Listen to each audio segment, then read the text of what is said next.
So the Bank of Canada raised their rates by 0.5%. Now, how does that affect the real estate market? I think the best way to judge it, because we're not going to know for like a month or two, but the best way to kind of predict what might happen is to see what the first rate increase has done so far. And that was only in early March, and that was 0.25. So let's find out what that has how that has affected the market so far. And then maybe we can kind of predict what 0.5 might do. So let's get started. We're going to cover average prices for Mississauga, Burlington, Oakville, and Brampton. All right, let's get started. As promised, we're going to cover 4 markets here. And the 4 markets we're going to touch on for average prices are Brampton, Mississauga, Burlington, and Oakville. Average prices for this one, I'm just focusing on detached homes only because they always make the biggest portion of any market. But if you are interested in, finding out how the condos are doing or townhouses are doing in your market, feel free to reach out. I'll prepare all this stuff for you for free, not a problem. Okay, so average sale price in January for Brampton was 1.65, and in March it's down to 1.57. So that's a drop of $78,000 only in a couple of months. Mississauga, 1.96 for January, down to 1.75, and that's down by over $200,000. Now these are straight stats from the Toronto Real Estate Board. I did not fudge the numbers. I know some agents get mad at me. They're like, hey, why are you reporting bad news? Like you're going to panic the buyers and all that stuff. I'm just reporting stats. That's all I'm doing. I'm just putting them in this slideshow, state-of-the-art slideshow. But that's all I'm doing. It's just stats.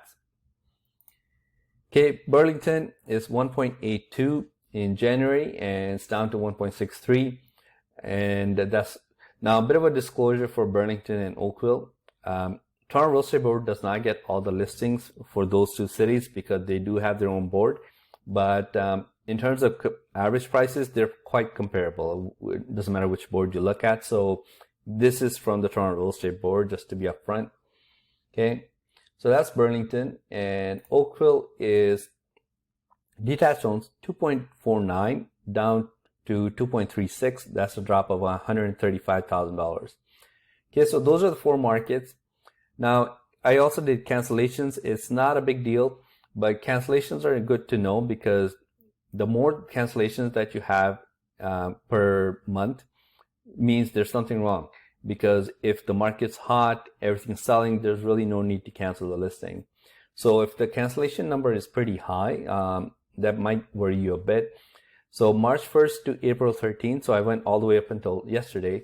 March 1st to April 13th, you had over 1,000 listings get canceled in Brampton, 650, 200, 294 in all the other cities. So those are the cities I wanted to cover. There's my sales pitch there. If you guys need help with buying or selling, you can check out realtorvic.ca. But yeah, that's about it. So that's the impact of the 0.25 increase. That was early March. You can see the markets have dropped like $78,000 all the way up to $200,000 with just that 0.25. Now the Bank of Canada increased it by 0.5. So let's see what happens by the summer. So I will be doing this monthly. So if you don't mind, please subscribe. It kind of cheers me up that someone's actually watching this stuff outside. So yeah, that'll make my day if you subscribe. But other than that, have a great day. I'll talk to you in a few weeks.